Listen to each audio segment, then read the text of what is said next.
ಕುಬೇರನ ಹತ್ತಿರ ಮಾಡಿದ ಸಾಲವನ್ನು ಭಗವಂತ ಶ್ರೀ ವಿಷ್ಣು ಪರಮಾತ್ಮ ವೆಂಕಟೇಶ್ವರ ಸ್ವಾಮಿಗಳೇ ಇವತ್ತಿಗೂ ತೀರ್ಸೋಕ್ಕಾಗದೆ ಬರೀ ಬಡ್ಡಿಯನ್ನೇ ಕಟ್ಕೊಳ್ತಾ ಬರ್ತಿದ್ದಾರೆ ಅಂತಂದರೆ ಇನ್ನು ನೀವು ಯಾವ ಲೆಕ್ಕ? ಅಲ್ಲ, ಯಾವುದಾದ್ರೂ ಡೌಟ್ ಬಂದಿದೆಯಾ?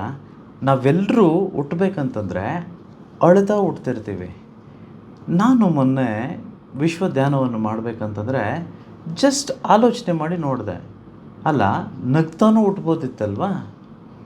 ನನಗೆ ಗೊತ್ತಾಗಿದ್ದು ಈ ಭೂಲೋಕ, ಈ ಜಗತ್ತು ಅನ್ನುವಂಥದ್ದು ಒಂದು ನರಕದ ರೀತಿ. ನಮ್ಮೆಲ್ರಿಗೂ ದೇವರು ಎದ್ದೇಳಿಸ್ತಾನೆ, ಅಪ್ಪ ನರಕ ಬಂತು ಎದ್ದೇಳಪ್ಪ. ಸೊ ಅದಕ್ಕೋಸ್ಕರ ಎಲ್ಲರೂ ಅಳ್ತಾನೆ ಹುಟ್ತೇವೆ. ಇದೇಗೋ ನರಕ ಅಂತ ಗೊತ್ತಾಯಿತು, ಬಟ್ ಈ ನರಕದಲ್ಲಿ ಅಟ್ಲೀಸ್ಟ್ ಒಂದು ತಕ್ಕ ಮಟ್ಟಿಗಾದರೂ ಸುಖ ಶಾಂತಿ ನೆಮ್ಮದಿಯಿಂದ ಬದುಕಬೇಕು ಅಂತಂದರೆ ನಮಗೆ ತುಂಬ ಹಣದ ಅವಶ್ಯಕತೆ ಹೆಚ್ಚಿದೆ. ಸೊ ಯಾರಿಗೆಲ್ಲ ಈ ವಿಶ್ವ ಪ್ರಜ್ಞೆ ಇರುತ್ತೋ ಅವರೆಲ್ಲರೂ ಉತ್ತಮವಾದ ರೀತಿಯಲ್ಲಿ ಕಲಿತು ನಾವೆಲ್ಲರೂ ಶ್ರೀಮಂತರಾಗ್ಬೋದು.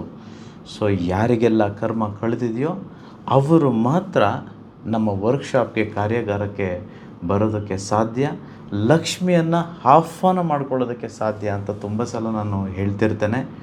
ಈ ಮುಂಬರುವ ವರ್ಕ್ಶಾಪ್ಗೆ ಬರುವಂಥವರು ಬರಬೇಕಂತಂದರೆ ನಿಮ್ಮ ಕೈಯಲ್ಲಿ ಒಂದು ತೆಂಗಿನಕಾಯಿ ಇರಬೇಕು, ಅದಾದಮೇಲೆ ನವಧಾನ್ಯಗಳು ಇರಬೇಕು, ಹಾಗೆ ಒಂದು ಹಿಡಿ ಉಪ್ಪಿರಬೇಕು. ಹೆಚ್ಚು ತರಬೇಡಿ, ಒಂದು ಹಿಡಿ ಉಪ್ಪಿರಬೇಕು.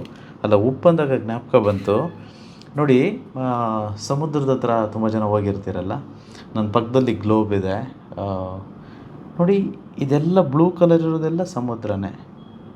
ನನಗೆ ಯಾವಾಗೂ ಇನ್ಕ್ವಿಸಿಟಿವ್ ಫೀಲಿಂಗ್ ಆಗೋದು, ಅಲ್ಲ ಇಷ್ಟು ನೀರಿಗೆ ಉಪ್ಪು ಹಾಕಿದ್ದಾರು?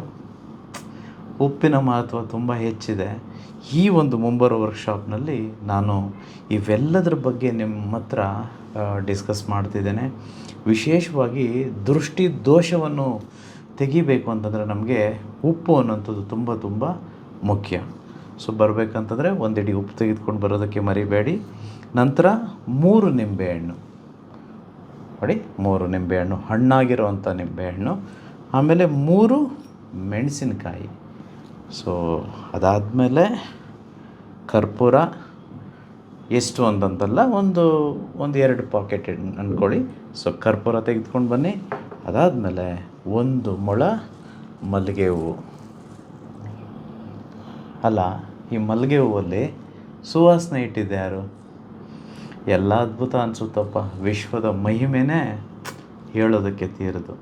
ಅಲ್ಲ, ತುಂಬ ಜನ ನಾನು ಕೇಳಿದ್ದಾರೆ, ಅಲ್ಲ ಗುರುಗಳೇ, ನಾನು ಎಷ್ಟೆಲ್ಲ ಹರಕೆ ಹೊತ್ಕೊಂಡಿದ್ದೀನಿ, ದೇವ್ರನ್ನ ಕೇಳಿದ್ದಿಲ್ಲ, ಎಷ್ಟು ಸಲ ಅಫರ್ಮೇಷನ್ ಮಾಡಿದ್ದೀನಿ, ಟೆಕ್ನಿಕ್ಸ್ ಮಾಡ್ತಿದ್ದೀನಿ, ನೀವು ಹೇಳಿದ್ದೆಲ್ಲ ಫಾಲೋ ಮಾಡ್ತಿದ್ದೀನಿ, ಏನೋ ಗೊತ್ತಿಲ್ಲ, ತುಂಬ ಆಗ್ತಿದೆ, ಬಟ್ ನಾನು ಎಕ್ಸ್ಪೆಕ್ಟ್ ಮಾಡಿರೋ ಅಂಥದ್ದೆಲ್ಲ ಇನ್ನೂ ಆಗಬೇಕಿದೆ, ಯಾಕೆ ಆಗ್ತಿಲ್ಲ ಅಂತಂತೆಲ್ಲ ತುಂಬ ಜನ ನಾನು ಕೇಳಿದ್ದಾರೆ.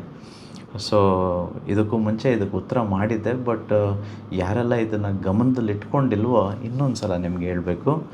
ಯೂನಿವರ್ಸು ಅಥವಾ ವಿಶ್ವ ದೇವರು ನಮಗೆ ಕೇಳಿದ್ನೆಲ್ಲ ಕೊಡಬೇಕು ಅಂತಂದರೆ ಫಸ್ಟ್ ನಾವು ಅರ್ಹರಾಗಿರಬೇಕು ಅಥವಾ ಯೋಗ್ಯರಾಗಿರಬೇಕು.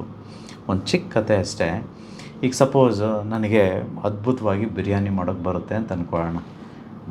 ನಾನು ಮಾಡೋ ಬಿರಿಯಾನಿನ ಎಲ್ಲರೂ ಇಷ್ಟಪಟ್ಟು ತಿಂತಾರೆ. ಇನ್ಫ್ಯಾಕ್ಟ್ ಅವ್ರು ಕಾಯ್ತಿರ್ತಾರೆ, ಯಾವಾಗಪ್ಪ ಇವ್ರು ಕರೆದ್ರೆ ಸಾಕು, ಅವ್ರ ಮನೆಗೆ ಹೋಗೋಣ, ಊಟ ಮಾಡೋಣ ಅಂತಂತೇಳಿ. ಈಗ ನನಗೆ ಮದುವೆ ಆಗುತ್ತೆ, ಮದುವೆ ಆಗಿ ಮಗು ಆಗುತ್ತೆ, ಎಲ್ರಿಗೂ ಕರಿತೇವೆ, ನಾಮಕರಣ ಇದೆ, ಎಲ್ಲರೂ ಬನ್ನಿ ನಮ್ಮ ಮನೆಗೆ ಅಂತಂತೇಳಿ. ಎಲ್ಲರೂ ಬರ್ತಾರೆ. ಎಲ್ಲರೂ ಬರೋ ಉದ್ದೇಶ 2 ಕಾರಣ. ಒಂದು, ಮಗುವಿನ ನಾಮಕರಣ. 2ನೇದು, ಅವ್ರ ಮನೆಗೆ ಹೋದರೆ ಬಿರಿಯಾನಿ ಸಖತ್ತಾಗಿ ಮಾಡ್ತಾರಪ್ಪ, ಹೋಗೋಣ ಎಲ್ಲರೂ ಅಂತಂತ ಬರ್ತಾರೆ. ನನಗೂ ಗೊತ್ತು ಎಲ್ಲರೂ ಬರ್ತಿರೋ ಉದ್ದೇಶಕ್ಕೆ ಹಬ್ಬದ ಥರ ಇರಬೇಕು, ಚೆನ್ನಾಗಿ ಎಲ್ಲರೂ ನೋಡ್ಕೋಬೇಕು, ಒಳ್ಳೆ ಊಟ ಹಾಕಬೇಕು, ಉಪಚಾರ ಮಾಡಬೇಕು ಅಂತ ನನಗೂ ಗೊತ್ತಿರುತ್ತೆ. ಸೊ ಆಗ ನಾನೇನು ಮಾಡ್ತೀನಿ, ಅದ್ಭುತವಾದ ಒಂದು ಬಿರಿಯಾನಿ ಮಾಡ್ತೀನಿ. ಸೊ ಎಲ್ಲರೂ ಬರ್ತಾರೆ, ನಾಮಕರಣ ವಿಜೃಂಭಣೆಯಿಂದ ನಡೆಯುತ್ತೆ, ಎಲ್ಲರೂ ಗಿಫ್ಟ್ ತಂದಿರ್ತಾರೆ, ಗಿಫ್ಟೆಲ್ಲ ಕೊಡ್ತಾರೆ, ಫೋಟೋ ಓಡಿಸ್ಕೊಳ್ತಾರೆ. ಅದಾದಮೇಲೆ ಎಲ್ಲರೂ ಊಟಕ್ಕೆ ಕಾಯ್ತಿರ್ತಾರೆ, ಘಮ ಘಮ ಅಂತಿರುತ್ತೆ ಬಿರಿಯಾನಿ. ಸೊ ಎಲ್ಲರೂ ಹೋಗಿ ಊಟ ಮಾಡ್ತಾರೆ, ಆಮೇಲೆ ಖುಷಿಯಿಂದ ಹೋಗ್ತಾರೆ. ಅಲ್ಲ, ಈಗ ಕಾರ್ಯಕ್ರಮ ಆಗಿದ್ದೆ ಯಾವುದಕ್ಕೋಸ್ಕರ? ನಾಮಕರಣಕ್ಕೋಸ್ಕರ.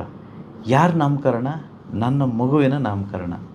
ಅಲ್ಲ, ಇಷ್ಟು ಒಳ್ಳೆ ಬಿರಿಯಾನಿನ ನಾನು ಎಲ್ರಿಗೂ ಕೊಟ್ಟೆ, ನಾನು ನನ್ನ ಮಗುಗೆ ಕೊಡ್ಬೋದಾ? ನೀವೇ ಹೇಳಿ. ನಿಮಗೊಂದು ವೇಳೆ ಚಿಕ್ಕ ಮಗು ಇದ್ದರೆ, 1 ತಿಂಗಳ ಮಗು ಇದ್ದರೆ, ನೀವು ಚೆನ್ನಾಗಿ ಅಡುಗೆ ಮಾಡೋದಕ್ಕೆ ಬರುತ್ತೆ ಅಂತಂತಾದರೆ, ಎಲ್ಲರಿಗೂ ಎಕ್ಸಲೆಂಟ್ ಆಗಿರೋ ಅಡುಗೆಗಳನ್ನ ನೀವು ತಯಾರು ಮಾಡಿ ಹಾಕೋದಾದರೆ, ನಿಮ್ಮ ಮಗುಗೆ ಅದೇ ಅಡುಗೆನ ಊಟನ ಕೊಡ್ತೀರಾ? ಯಾಕೆ ಕೊಡಲ್ಲ? ಒಂದು ವೇಳೆ ಆ ಒಂದು ಬಿರಿಯಾನಿನ ಮಗುಗೆ ತಿನ್ನಿಸಿದ್ರೆ ಮಗು ಸತ್ತೋಗ್ತಿರ್ತೈತೇನೋ. ನೀವು ಮಾಡಿರ್ತೀರೋ ಅದ್ಭುತವಾಗಿ ರೊಟ್ಟಿ ಮಾಡ್ಬೋದು, ಅಥವಾ ಮುದ್ದೆ ಮಾಡ್ಬೋದು, ಇನ್ಯಾವುದೇ ಪದಾರ್ಥನ ಮಾಡ್ಬೋದು. ಅದನ್ನು ಕೊಡೋಕ್ಕಾಗುತ್ತೋ ಮಗುಗೆ? ಸಿಂಪಲ್ ರೀಸನ್, ಮಗು ಇನ್ನೂ ಆ ಯೋಗ್ಯತೆಯನ್ನು, ಅರ್ಹತೆಯನ್ನು ಪಡೆದಿಲ್ಲ ಅಂತ ನಿಮ್ಗೆ ಗೊತ್ತಿದೆ. ಮನೆಗೆ ಕಾರ್ ತರ್ತೀವಿ, ರೋಲ್ಸ್ ರಾಯ್ಸೋ, BMW ಅಥವಾ ಯಾವುದೇ ಒಂದು ಲ್ಯಾಂಡ್ ರೋವರೋ, ರೇಂಜ್ ರೋವರೋ, ಯಾವುದೋ ಒಂದು ಕಾರ್ ತರ್ತೀವಿ. ಮಕ್ಕಳಿಗೆ ತುಂಬ ಇಷ್ಟ ಇರುತ್ತೆ. ಅರೆ ಮಕ್ಕಳಿಗೆ ಇಷ್ಟ ಅಂತಂತೇಳಿ ಮಕ್ಕಳನ್ನ ಕೂರಿಸ್ಬಿಟ್ಟು ನೀನೇ ಡ್ರೈವ್ ಮಾಡು ಅಂತ ಹೇಳ್ತೀವ? ಅರ್ಹರಿಗೆ ಮಾತ್ರ ಯೂನಿವರ್ಸ್ ಕೊಡೋ ಅಂಥದ್ದು. ನಾವು ಕೇಳ್ತಿರ್ತೀವಿ ದೇವ್ರನ್ನ, ಕೊಡಪ್ಪ ಕೊಡಪ್ಪ ಅಂತಂತೇಳಿ. ದೇವ್ರಿಗೂ ಕೊಡಬೇಕು ಅಂತಲೂ ಇರುತ್ತೆ. ವಿಶ್ವಕ್ಕೆ ಅರೆ ನಾನು ಸಹಾಯ ಮಾಡಬೇಕು, ನಾನು ಕೊಡಬೇಕು, ನಾನು ದುಡ್ಡು ಕೊಡಬೇಕು, ಇವ್ರ ಸಾಲದ ಮುಕ್ತಿ ಕೊಡಬೇಕು, ಇವ್ರು ಚೆನ್ನಾಗಾಗಬೇಕು ಅಂತೆಲ್ಲ ಇರುತ್ತೆ. ಬಟ್ ನಾವು ಆ ಯೋಗ್ಯತೆಯನ್ನು ಇನ್ನೂ ಪಡ್ಕೊಂಡಿರೋದಿಲ್ಲ. ಸೊ ನಮ್ಮ ಪ್ರತಿ ತಿಂಗಳು ಮಾಡುವ ಮನಿ ಈಸ್ ಹ್ಯಾಪಿನೆಸ್ ಕಾರ್ಯಾಗಾರ ಆಗ್ಬೋದು, ಅಥವಾ 100 ಕೋಟಿ ವರ್ಕ್ಶಾಪ್ ಆಗ್ಬೋದು, ಅಥವಾ ನನ್ನ ಪರ್ಸ್ನಲಾಗಿ ಬಂದು ಯಾರು ಮೀಟ್ ಮಾಡ್ತಾರೋ, ನಾವೆಲ್ಲರೂ ಏನು ಮಾಡ್ತಿದ್ದೀವಿ ಅಂತಂದರೆ, ಆ ಅರ್ಹತೆಯನ್ನು ಪಡ್ಕೊಳ್ಳೋದಕ್ಕೆ ಪ್ರತಿ ಕ್ಷಣ, ಪ್ರತಿ ದಿನ, ಪ್ರತಿ ತಿಂಗಳು, ಪ್ರತಿ ವರ್ಷ ಕಲಿತಾ ಇದ್ದೀವಿ. ಸೊ ಯಾರೆಲ್ಲ ಕರ್ಮ ಕಳೆದವರು ನಮ್ಮ ವರ್ಕ್ಶಾಪ್ಗೆ ಬಂದಿದ್ದೀರೋ ಅವರೆಲ್ರಿಗೂ ಇದರ ಸಂಪೂರ್ಣ ಅರ್ಥವಾಗಿರುತ್ತೆ. ಎಲ್ಲರೂ ಕಲಿಬೇಕು. ಇದು ವಿಶ್ವ ಜ್ಞಾನ. ಇದು ಯಾವುದೇ ಸ್ಕೂಲ್ ಆಗ್ಬೋದು, ಕಾಲೇಜ್ ಆಗ್ಬೋದು, ಅಥವಾ ಬಹುತೇಕ ಜನಗಳಿಗೆ ಗೊತ್ತಿಲ್ಲ. ಸೊ ನಾನಿದ್ದೇನೆ, ನಾನು ಖಂಡಿತವಾಗಿಯೂ ನಿಮ್ಮ ಜೊತೆ ಎಲ್ಲವನ್ನು ಹಂಚ್ಕೊಳ್ತೇನೆ. ಎಲ್ಲರೂ ಶ್ರೀಮಂತರಾಗಬೇಕು. ಹೇಗೂ ಇದು ನರಕ ಅಂತ ಗೊತ್ತಾಗಿದೆ. ಈ ನರಕದಲ್ಲಿ ಅಟ್ಲೀಸ್ಟ್ ಕನಿಷ್ಠ ಪಕ್ಷ ನಮ್ಗೆ ಹೆಂಗೆ ಖುಷಿ ಇರುತ್ತೋ ಅಷ್ಟಾದರೂ ಪಡ್ಕೊಳ್ದೆ ಹೋದರೆ I think it be disastrous. ಎಲ್ಲರೂ ಶ್ರೀಮಂತರಾಗೋಣ. ನಮ್ಮ ಹಕ್ಕು ಮತ್ತು ಜವಾಬ್ದಾರಿ ಶ್ರೀಮಂತರಾಗೋದು ಗೊತ್ತಿರಲಿ. ಅಹಂ ಬ್ರಹ್ಮಸ್ಮಿ.